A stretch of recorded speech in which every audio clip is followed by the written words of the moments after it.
Today we discuss a Raman effect. This is the last part of the absorption and scattering.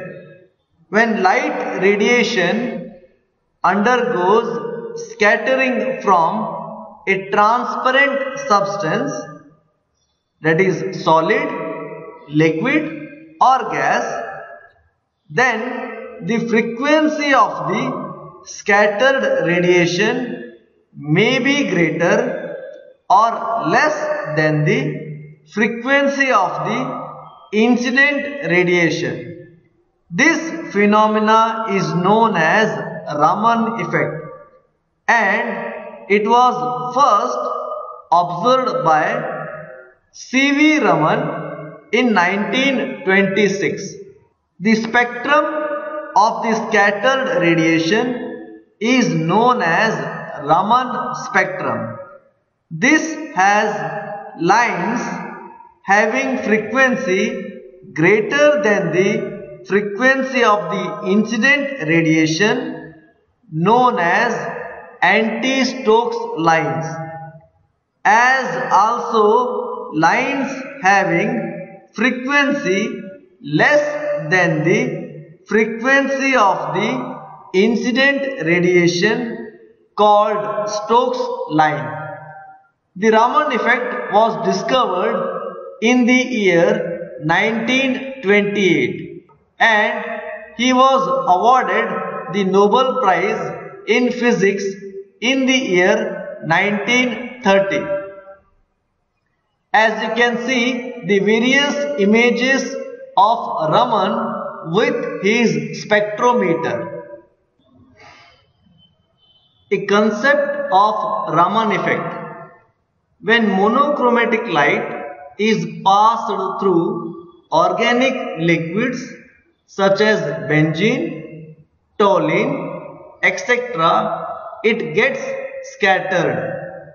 If the scattered beam is observed through a spectroscope in a direction perpendicular to the direction of the incident light, it is found to contain three sets of lines. The central line or the main line correspond to the frequency of the incident line.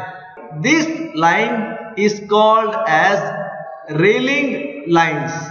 The second set corresponds to frequencies lower than that of the incident light. These lines are called Stokes lines.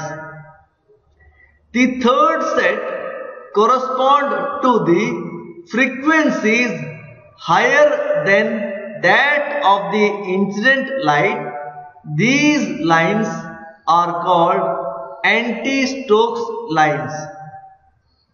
The liquid was strongly illuminated by the mercury blue line of wavelength 435.8 nanometer. The scattered light was examined through a spectroscopy in a direction perpendicular to that of the incident beam. It was observed that the spectrum contained, in addition to the original wavelength, some lines which had wavelength longer as well as shorter than the original wavelength. These lines of modified wavelength are known as Raman lines. The lines having wavelength greater than that of the incident wavelength are called Stokes line, and those having shorter wavelength are called anti-Stokes lines. The spacing between the lines is symmetric about the main line. Stokes lines are found to be more in number and more intense than the anti-Stokes lines. Most of the Raman lines are strongly polarized. All these lines are together called Raman lines, and these lines constitute a Raman spectrum. As you can see in the diagram, this concept is explained on the frequency as well as wavelength term. In the above diagram, the Raman effect is explained on the basis of frequency, and in below the diagram, the Raman effect is explained on the basis of the wavelength. Both is correct to explain the Raman effect. Raman lines. He took a round bottom glass flask, was filled with pure dust-free benzene. This liquid was strongly illuminated by the mercury blue line of wavelength 435 nanometer.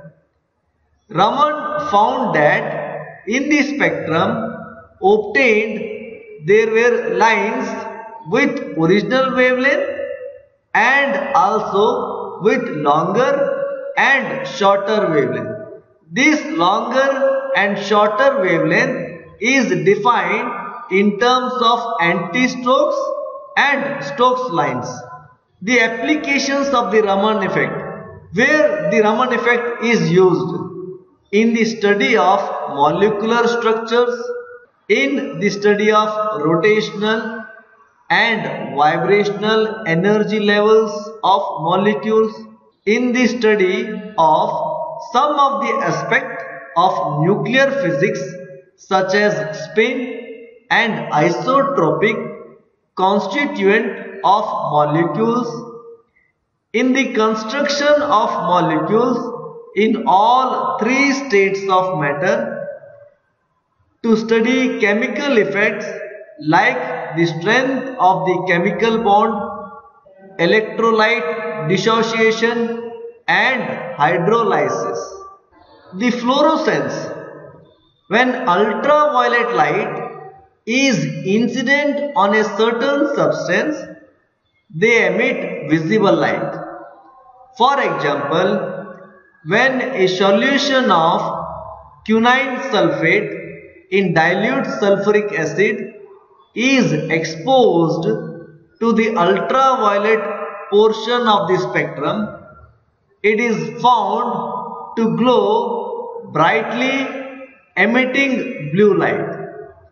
This phenomenon of absorbing light of one wavelength and then giving out light of another wavelength is called fluorescence.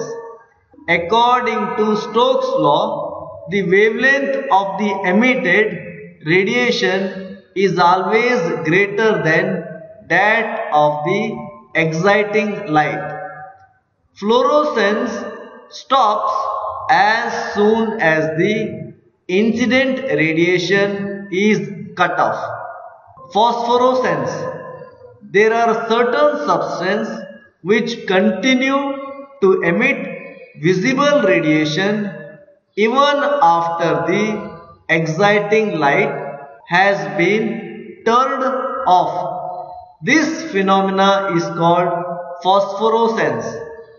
When calcium sulfide or zinc sulfide is exposed to sunlight and then taken to a darkened room, they glow with bluish and greenish light respectively.